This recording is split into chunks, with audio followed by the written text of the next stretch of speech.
Sugatan ng isang Korean national matapos mabangga ng isang pampasaherong van kaninang madaling araw, ang biktima tinulungan ng UNTV News and Rescue Team. Ito ang balita ni Bernard Dadis. Nakailata pa ang isang lalaki sa tabing kalsada ng datna ng UNTV News and Rescue Team matapos itong mabangga ng isang pampasaherong van ng UB Express sa Timog Avenue, Quezon City, bandang alas 2 ng madaling araw kanina. Kinilala ng biktima na si Sang Yun Ma, 37 anyos at isang Korean national. Ayon sa mga kasama ng biktima, naglalakad ang mga ito sa bangketa nang biglang humarurot ang UB Express papunta sa kanilang direksyon. Nahagip ang isa sa mga Korean nationals nang rumaragas ang UB Express na tuluyang bumangga sa tatlong taxi na nakaparada sa bangketa. The car is from there, going to straight. It's like he want to hit me, hit my friend. Hindi nasaktan ng driver ng UB Express na nagngangalang Dennis Balukan at isa pang kasama nito. Nagtamo naman ang biktima ng sugat at posibleng bali sa kaliwang braso at iniinda ang pananakit ng kaliwang bahagi ng ulo. Agad na nilapatan ng pangunang lunas ng UNTV Rescue ang Korean national at dinala ito sa Capital Medical Center sa Quezon City para sa kaukulang atensyong medikal. Bernard Dadis, UNTV News and Rescue, Philippines.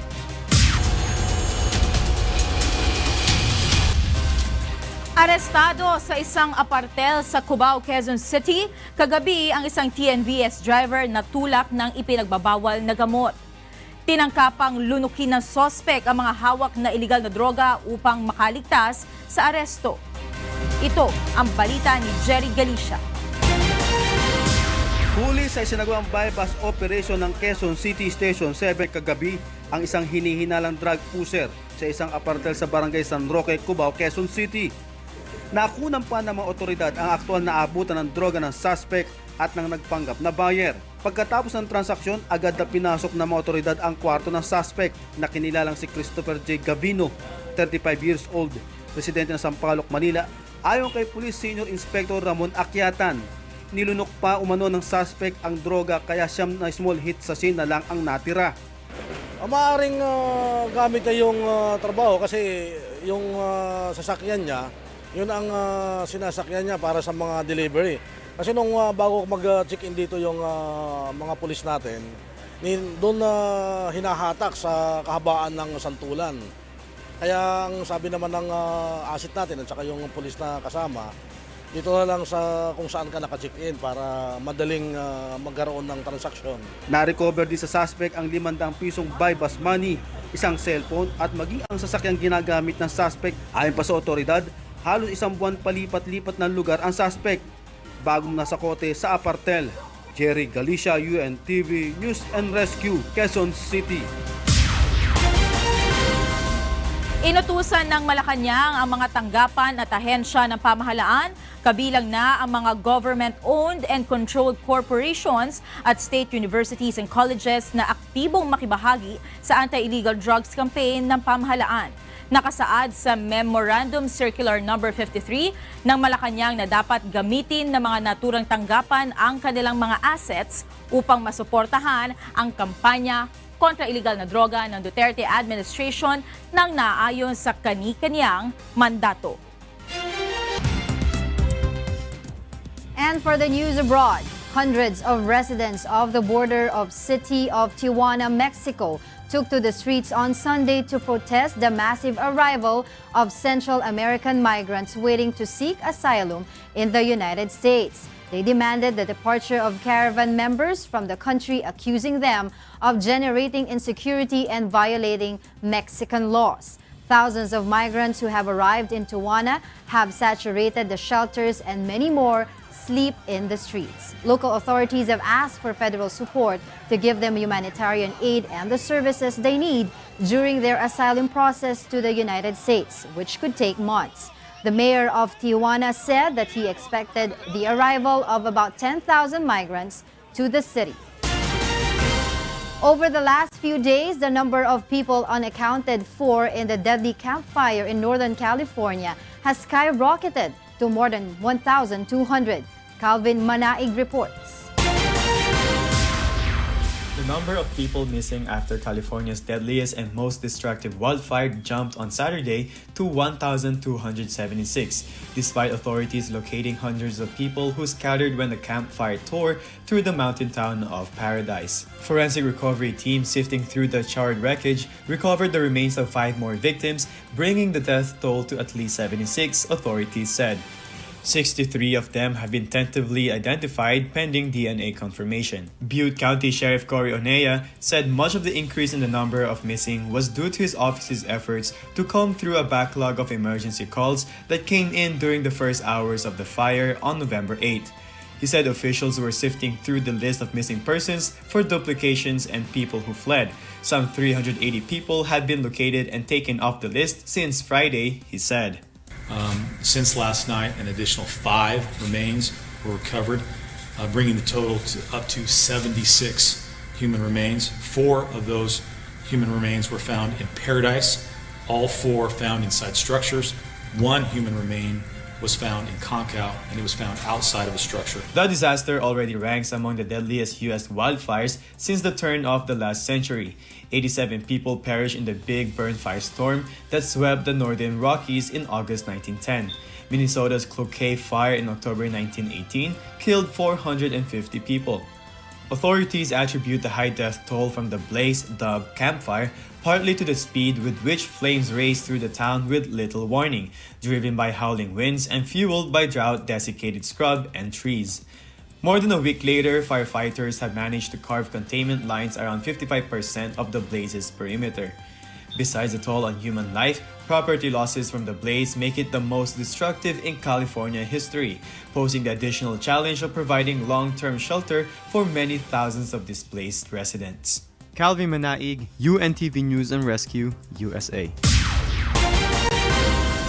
Former Peruvian President Alan Garcia entered the Uruguayan embassy and applied for asylum hours after being banned from leaving the country while under investigation for corruption. Garcia entered the embassy on Saturday night and requested asylum in accordance with the provisions of the Convention on Diplomatic Asylum of 1954. The request should be evaluated by the government of Uruguay, the foreign ministry added.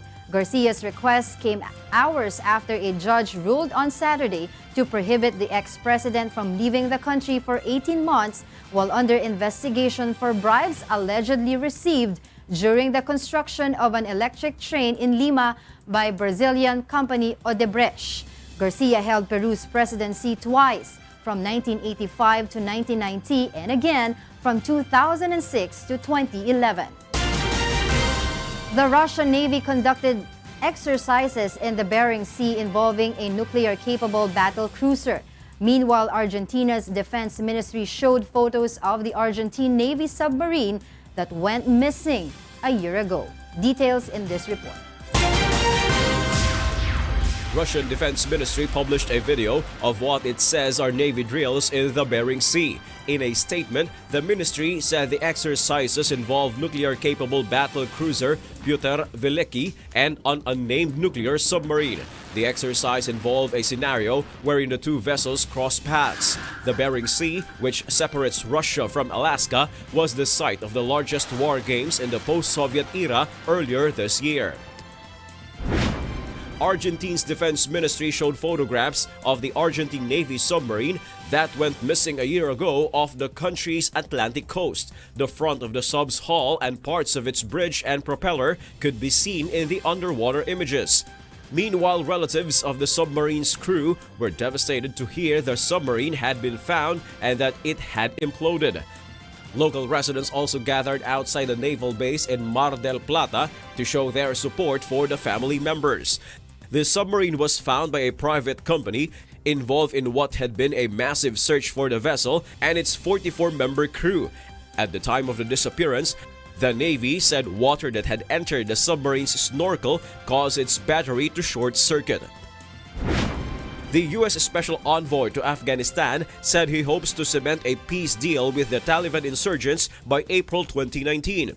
Zalmay Khalilzad, who was in Kabul to lead talks between the United States, the Taliban, and the Afghan government, said he hopes April 2019, the presidential election date, would be used as a deadline to achieve a peace agreement before then. The Afghan-born U.S. diplomat said the end game for the talks would be peace and a successful Afghanistan, one that doesn't pose any threats to itself and to the international community. The insurgents fighting to expel foreign forces and defeat the Western-backed Afghan government last month presented demands to Khalilzad that included a timeline for the withdrawal of U.S. troops and the release of senior Taliban from jails.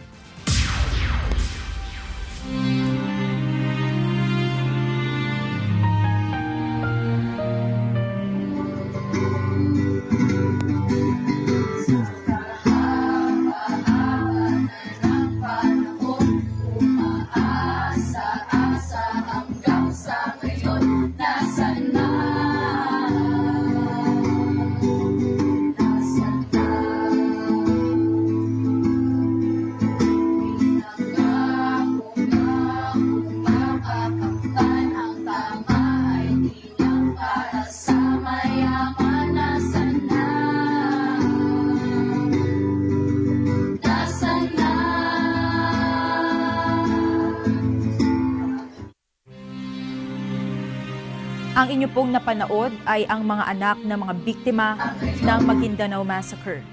Idinaan ng mga ito sa awit at tula ang kanilang patuloy na paghahanap ng hustisya para sa mga magulang at kaanak na pinatay. Magsasyam na taon na ang nakalipas sa bayan ng Ampatuan, Maguindanao. 3,283 araw o mahigit 8 taon na po ang nakalipas mula na maganap ang malagim na Maguindanao Massacre.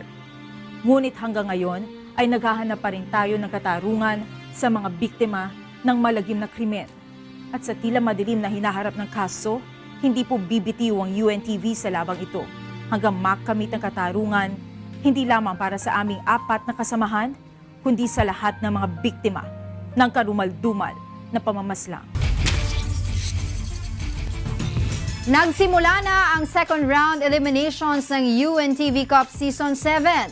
Tinalo ng rookie team PITC Global Traders ang two-time champion Judiciary Magis sa isang dikdikang labanan habang nakuha naman ng AFP Cavaliers ang kanilang ika-6 na sunod na panalo matapos talunin ang NHA Builders. Ito ang balita ni Bernardadis.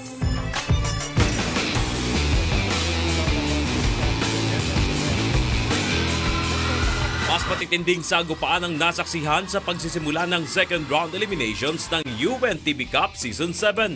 Sa pagkakataong ito, nagkasukatan na ng lakas ang mga koponan sa Group A na nakipagbakbakan sa Group B. Sa first game, yumukod ang two-time champion Judiciary Magis sa rookie team PITC Global Traders sa score na 74-72. Nanguna sa PITC si Hadi Porto na may 22 points kaya tinanghal na best player of the game. Bagamat kontrolado ng Magis ang first at second quarter, nakatabla sa 61 points ang PITC sa third quarter hanggang sa makuha ang ikatlong sunod nilang panalo sa pagtunog ng buzzer. Medyo kinapos yung yung team namin hindi yung tira ni Porto medyo napabayaan maluwag ang depensa. Wala, definitely hard work lang. We were lucky that our shot went in after so many tight score. Sa second game, pinatikim naman ay kalawang sunod na pagkatalo ng PNP responders ang DA Foodmasters sa kanilang dikdikang sagupaan sa score na 82-79. Ayon sa PNP, nasunod ang kanilang game plan na mabantayan ng husto ang mga shooters ng Foodmasters. Talagang minarkahan namin ng mga shooters nila, so kailangan namin mag-adjust. Sabi ko, kailangan pa natin higpitan ang depensa natin. First 3 quarters hindi kami naglaro. Hindi kami lumaban sa depensa. Hindi namin inatake yung opensa nila. Naglaro lang kami ng fourth quarter. Nagpaputok sina Ohla Lumiping at Rolly Serrano ng combined 38 points.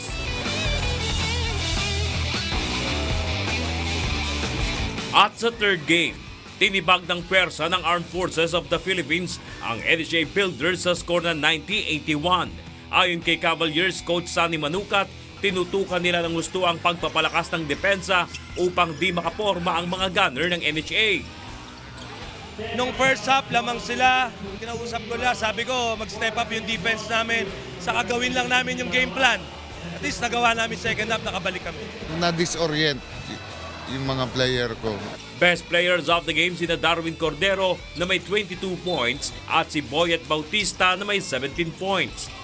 Ito na ang ika-6 na sunod na panalo ng two-time champion AFP Cavaliers na nananatiling malinis ang record at hawak ang liderato sa torneo.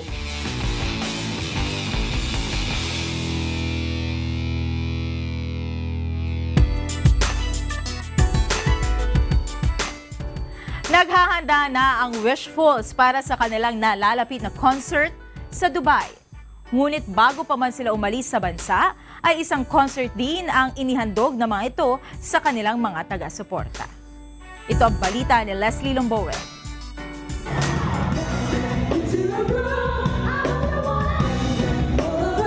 Muling pinahanga ng Wishfuls ang madla sa kanilang Patuloy ang Pangarap concert sa La Verdad Auditorium sa Apalit, Pampanga kagabi.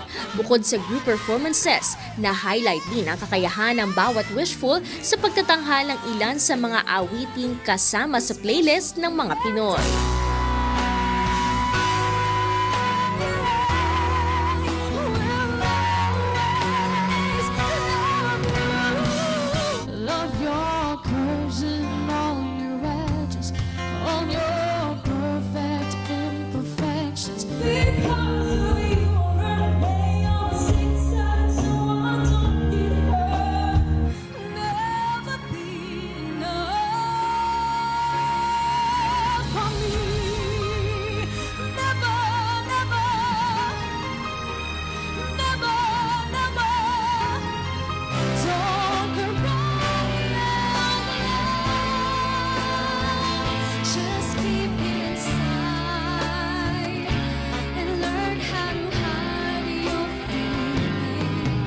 Masaya namang nakising along sa bawat performance ang Wishful Nation. Napakasaya po, as in enjoy na enjoy! We love Wishfuls!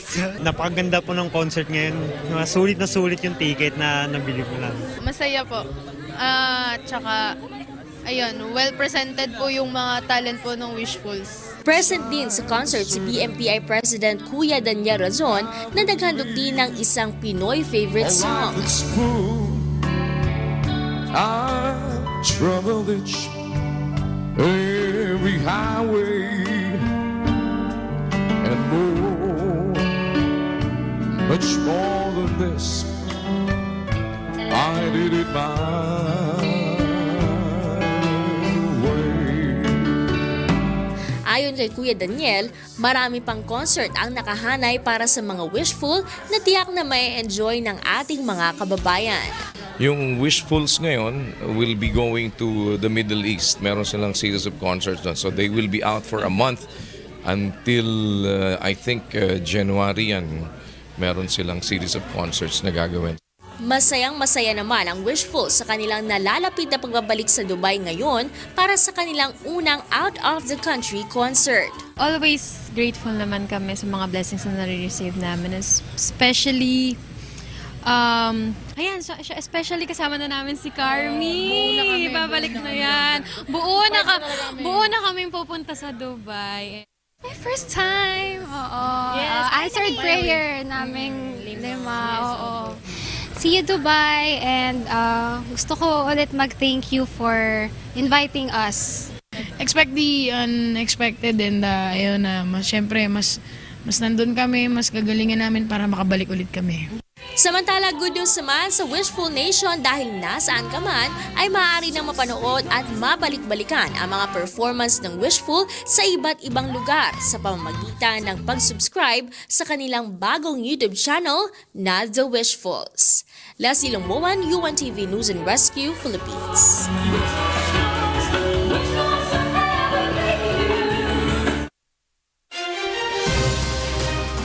At yan ang naging kabuuan ng ating balitaan ngayong gabi. Aming inilahad ng buong katapatan kung paano namin nasaksihan.